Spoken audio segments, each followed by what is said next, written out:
नमस्कार। देश काल में आपका स्वागत है। मैं हूं मुकेश कुमार। दोस्तों, सुप्रीम कोर्ट के चीफ जस्टिस BR गवई पर जो हमला हुआ है और उसके बाद से जिस तरह की परिस्थितियां निर्मित हुई हैं, वो बीजेपी और मोदी सरकार के गले की फांस बनते जा रहे हैं। न केवल बीजेपी और मोदी सरकार, बल्कि कहना चाहिए कि पूरे संघ परिवार के लिए एक बड़ी धर्म संकट की वजह बनते जा रहे हैं। वजह यह है कि एक तो जस्टिस गवई दलित हैं, सुप्रीम कोर्ट के चीफ जस्टिस हैं। ये पहली बार हुआ है हिंदुस्तान के इतिहास में कि कोई दलित उस पद पर पहुंचा हो, और उसका अपमान हुआ है जिसे दलित समाज, पिछड़ा समाज कतई स्वीकार करने को तैयार नहीं है। वो बहुत आहत महसूस कर रहा है। उसे लग रहा है कि ये एक ऐसी सरकार के मातहत हो रहा है, उसके रहते हुए हो रहा है, जो ये दावा करती है कि वो दलितों की संरक्षक है, दलितों को आगे बढ़ाने वाली है, दलितों को अपॉर्चुनिटी देती है और वो उनको हिंदू समाज का अभिन्न अंग बताती है। उसी अभिन्न अंग से, उसी समाज से निकला एक व्यक्ति ऊंचे पद पर पहुंचता है और उसके साथ इस तरह का दुर्व्यवहार किया जाता है। तो एक तो ये है, और दूसरा, इस पूरे मामले में जिस तरह से भारतीय जनता पार्टी के नेता और बीजेपी और मोदी के समर्थक व्यवहार कर रहे हैं, सोशल मीडिया पर जिस तरह से प्रतिक्रियाएं दे रहे हैं, वो उसके लिए और भी घातक बनता जा रहा है। तो जो मैंने कहा कि वो गले की फांस बन गए हैं, उसको मैं अभी और स्पष्ट करूंगा, क्योंकि दो धारी तलवार है ये, जिस पर अब बीजेपी खड़ी है। इधर गिरेगी तो भी चोट लगेगी, उधर गिरेगी तो भी चोट लगेगी। अगर वो, हालांकि आपने देखा होगा कि प्रधानमंत्री मोदी ने हमले के तुरंत बाद जस्टिस गवई से बात भी की और एक अंग्रेजी में ट्वीट भी कर दिया, कंडेम करते हुए, इस घटना की निंदा करते हुए, और ये कहते हुए कि पूरा भारत इसको लेकर आक्रोशित है। लेकिन उसके बाद से उनकी पूरी चुप्पी है। वो डैमेज कंट्रोल की एक एक्सरसाइज थी। उन्हें पता था कि जस्टिस गवई पर जूता फेंकने की कोशिश का मतलब है कि एक बड़ा राजनीतिक नुकसान होना। कई राज्यों में चुनाव है, एक के बाद एक। अभी तो तुरंत बिहार में चुनाव है। दलितों का अच्छा खासा वोट बैंक है बिहार में। अगर दलितों में ये संदेश इस तरह से जाता है कि ये बीजेपी के लोगों के द्वारा किया गया है, बीजेपी के समर्थकों के द्वारा किया गया है, और उसमें मोदी सरकार किसी तरह का हस्तक्षेप नहीं कर रही है, तो उसके बहुत नुकसानदेह परिणाम हो सकते हैं। और ऐसा होगा ही नहीं कि वो मैसेज उन तक ना पहुंच रहा हो। विपक्षी दल मौजूद हैं, तत्पर हैं, उनके लिए भी एक अपॉर्चुनिटी है। जो ये चूक हुई है उसको वो क्यों नहीं चुनाव का मुद्दा बनाएंगे, दलित मतदाताओं तक इस बात को पहुंचाकर उन्हें अपने पक्ष में करने की कोशिश करेंगे। ये कोशिश शुरू हो गई है। तो ये खतरा प्रधानमंत्री मोदी सरकार, बीजेपी का नेतृत्व, संघ परिवार इसको भली भांति जानते हैं, जिन्होंने बरसों तक लगातार कोशिश करके दलितों का विश्वास जीतने की कोशिश की है। उन्होंने कोशिश की है कि दलित अपने आप को हिंदुत्व का हिस्सा बना लें, हिंदू समाज को उनके हिसाब से स्वीकार कर लें। हालांकि कभी उन्होंने जाति व्यवस्था को तोड़ने, भंग करने की बात नहीं की। सामाजिक समरसता की ही बात करते रहे कि आप जहां हो उस वर्ण व्यवस्था में वहीं रहोगे, आपका कोई प्रमोशन नहीं होने वाला है, तरक्की नहीं होने वाली है। बस ये है कि आप हिंदुत्व की छतरी में रहोगे। और जहाँ जो अपॉर्चुनिटीज़ हो सकेंगी हम आपको देंगे। खैर, लगातार कोशिशों से तो बहुत बार लोग कन्विंस हो जाते हैं, हुए, और एक वक्त ऐसा भी आया कि जब दलितों का बड़ा हिस्सा उनको वोट करने भी लगा और उससे उनकी जो राजनीतिक शक्ति थी उसमें इजाफा हुआ। कई राज्यों में सरकारें बनाने में कामयाब हुए, केंद्र में भी सरकार बनाने में दलित वोटों की महत्वपूर्ण भूमिका रही। अब अगर ये मैसेज जा रहा है तो ये एक पूरी, जो अगर कह लें 100 साल की कवायद थी, आरएसएस को 100 साल हो रहे हैं और कम से कम 50-60 साल से तो लगातार वो इस प्रयास में रहे हैं, तो ये वो पूरी कवायद पर पानी फेरने वाले घटना बन रही थी, बन चुकी थी। और इसीलिए प्रधानमंत्री मोदी ने आनन फानन में ये काम किया, लेकिन उसका कोई असर नहीं हुआ। क्यों नहीं हुआ? इसकी दो वजह हैं। एक तो आप ये देखिए कि सोशल मीडिया पर उनके समर्थक, बीजेपी के समर्थक, हिंदुत्व के समर्थक इस घटना के पहले से ही जहर फैला रहे थे जस्टिस गवई को लेकर। उन्हें किस किस तरह से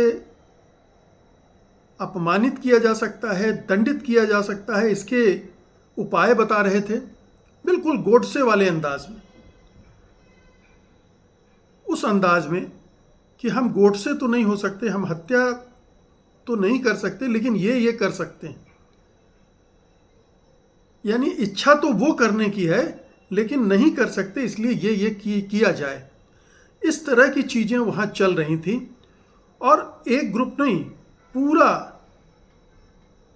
समर्थक वर्ग जस्टिस गवई के पीछे पड़ा हुआ था। यहाँ तक कि जो अनिरुद्धाचार्य जैसे तथाकथित संत हैं, उनके भी बड़े ही भयानक, विस्फोटक, भड़काऊ बयान आए, जिसमें वो छाती चीरने तक की बात कर रहे हैं, हिरण्यकश्यप का उदाहरण दे रहे हैं। इस तरह की बातें की और आप समझ सकते हैं कि उससे कितना माहौल जहरीला बना, प्रदूषित हुआ। और ये सारी चीज़ें छनकर दलित समाज में जा रही थी कि उनके समाज का एक व्यक्ति जो सर्वोच्च पद पर पहुंचा है जुडिशरी में, उसको टारगेट किया जा रहा है तमाम तरह की वजहें बताकर। और फिर आप देखिए घटना के बाद जो कुछ हुआ वो भी अपने आप में बीजेपी को एक्सपोज करता है, मोदी सरकार को एक्सपोज करता है, संघ परिवार को एक्सपोज करता है, क्योंकि उसी के समर्थक, उसी के लोग गवई को अपमानित करने, उन पर हमला करने वालों का समर्थन कर रहे हैं खुलेआम। कई बीजेपी के नेताओं ने हमला करने वाले राकेश किशोर का पक्ष लिया, उनके साहस की तारीफ की।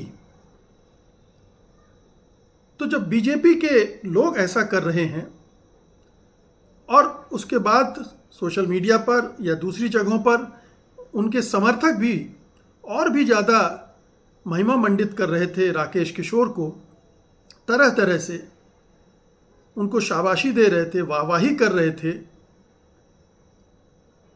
तो ये पूरा माहौल घटना के पहले और घटना के बाद का है।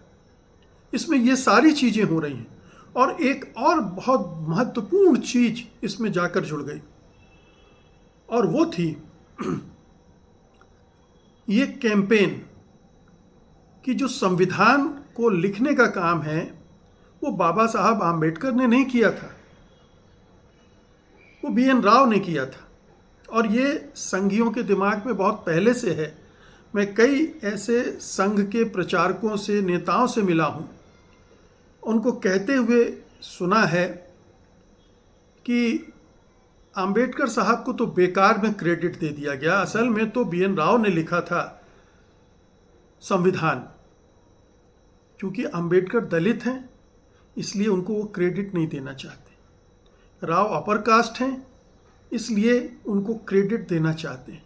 आम्बेडकर से संघ परिवारी भयानक घृणा करते हैं, उनको अंदर खाने में वो खलनायक मानते हैं, हिंदू समाज को विभाजित करने वाला मानते हैं, उनको स्वीकार करने के लिए वो तैयार भी नहीं है। लेकिन मजबूरी है, राजनीतिक मजबूरी है कि राजनीति का मुहावरा कुछ इस तरह से बन गया है जहां वो अंबेडकर को नकार कर राजनीति नहीं कर सकते। तो उन्होंने अंबेडकर की तस्वीरें लगानी भी शुरू कर दी, अंबेडकर जयंती मनानी भी शुरू कर दी, बाबा साहब की रट लगानी भी शुरू कर दी। बाबा साहब को उसी तरह से गले लगा दिया जिस तरह से भगत सिंह को लगा लिया था, गांधी को लगा लिया था, जबकि ये तीनों के तीनों आरएसएस की दृष्टि में खलनायक हैं। तीनों के तीनों हीरो नहीं है, नायक नहीं है। ये हिंदू विरोधी हैं, हिंदू द्रोही हैं, हिंदू समाज को बांटने वाले लोग। इन तीनों के, गांधी की तो हत्या ही आरएसएस समर्थक लोगों ने की है। कहा जाता कि वो आरएसएस का मेंबर भी था गोडसे।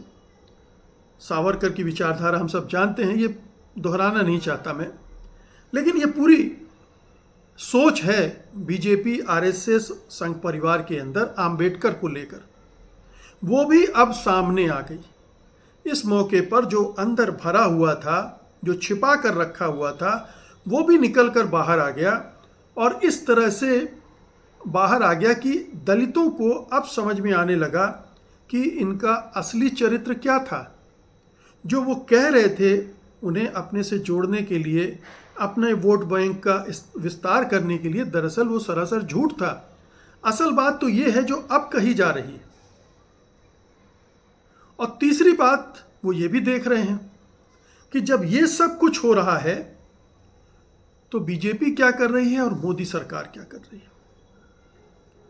एक ट्रोल जिसका नाम है अजीत भारती, जिसने बहुत गंदे गंदे कमेंट किए गवई पर, जिसने उस वीडियो में भी हिस्सेदारी की जो उपाय बता रहे थे कि गवई के साथ क्या करना चाहिए, जब उसको पूछताछ के लिए बुलाया गया तो उसके साथ बीजेपी का स्पोक्स पर्सन शिवम त्यागी भी गया। आप सोच सकते हैं, ये सहयोग समर्थन प्रकट करने का एक तरीका है और ये जगजाहिर हो गया। तो मोदी सरकार से अगर दलित समुदाय ये अपेक्षा करता था कि जस्टिस गवई का जो अपमान हुआ है, जो अपमान करने वाले हैं, जो उनके खिलाफ जहर उगलने वाले हैं, जो आम्बेडकर को के खिलाफ बहुत घटिया टिप्पणियां कर रहे हैं, उनके खिलाफ मोदी सरकार कोई ना कोई कार्रवाई करेगी। लेकिन आज तक एक प्रधानमंत्री का वो ट्वीट था और उसके बाद से आज तक कोई कार्रवाई नहीं हुई, ना कोई गिरफ्तारी, ना किसी का Twitter account, x account block करने की घोषणा। जितने भी एक्स पर इस तरह के अकाउंट हैं, क्या उन्हें ब्लॉक नहीं करवा देना चाहिए जो इस तरह की भाषा में इस तरह का जहर उगल रहे हैं? तो ये भी मोदी सरकार ने किया नहीं, बीजेपी भी इसके लिए तैयार नहीं है, उसकी तरफ से भी कोई मांग नहीं उठी। उस तरह से वो जस्टिस गवई को डिफेंड करने के लिए खड़ी भी नहीं हुई, और जिसका सीधा सा अर्थ क्या निकलता है कि वो दरअसल उन लोगों के साथ है जिन्होंने जस्टिस गवई पर हमला किया।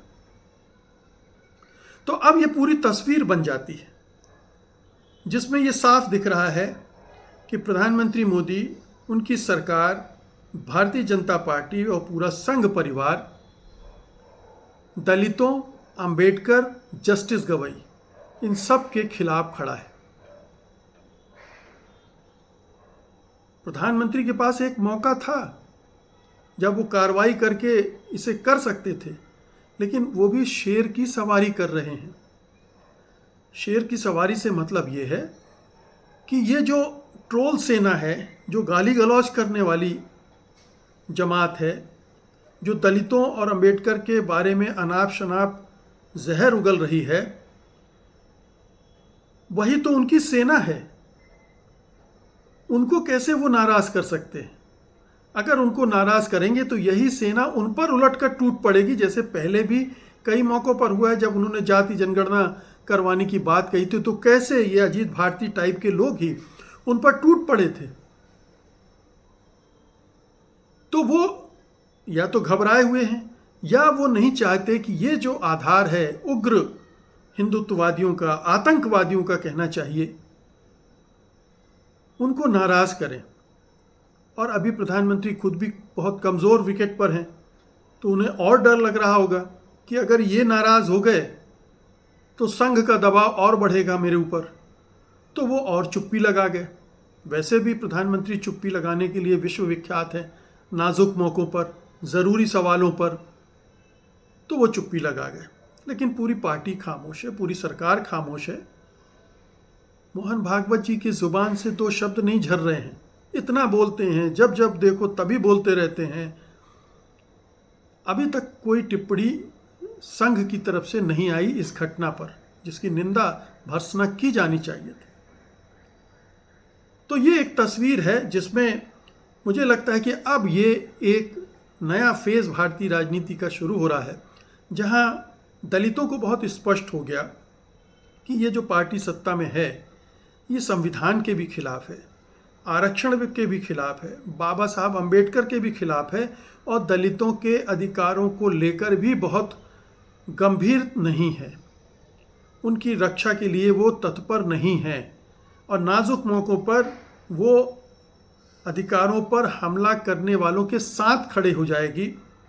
ये बहुत स्पष्ट हो गया है। तो ये क्लैरिटी नहीं आती अगर जस्टिस गवई पर यह हमला नहीं होता और बीजेपी इस तरह से न फंसती। तो अपने ही लोगों ने बीजेपी की जो असली चरित्र है वो दलितों के सामने रख दिया है। अब दलितों को सोचना है, और उन दलों को सोचना है जो दलितों के लिए काम करना चाहते हैं ईमानदारी से, केवल वोट बैंक के लिए नहीं, उनको सचमुच में उनके अधिकार दिलाना चाहते हैं। उन्हें बताएं कि ये पार्टी जिस विचारधारा की है वो उनके खिलाफ है, उनके हकों की रक्षा नहीं कर सकती है, उनको उनके हक नहीं दिलवा सकती है, वो उन पर हमला करेगी जब भी मौका मिलेगा। उनकी स्थिति इस शासन में सुधरने वाली नहीं है, और तभी असली परिवर्तन आपको राजनीति में दिखने लगेगा। क्योंकि ये मामला बेशक दलितों से जुड़ा है, लेकिन पिछड़े भी उनसे जुड़े हुए हैं संविधान, आरक्षण, अंबेडकर के सवाल पर। तो ये वोट बेस केवल दलितों का नहीं है, इसमें पिछड़े, अति पिछड़े भी शामिल होते हैं, और जो आबादी बढ़कर 70-80% तक पहुंच जाती। तो बीजेपी के लिए ये घटना बहुत ही नुकसानदेह होने वाली है। इसका डैमेज कंट्रोल कैसे करेगी ये हम आने वाले दिनों में देखेंगे। बहुत बहुत शुक्रिया आपका, धन्यवाद, नमस्कार।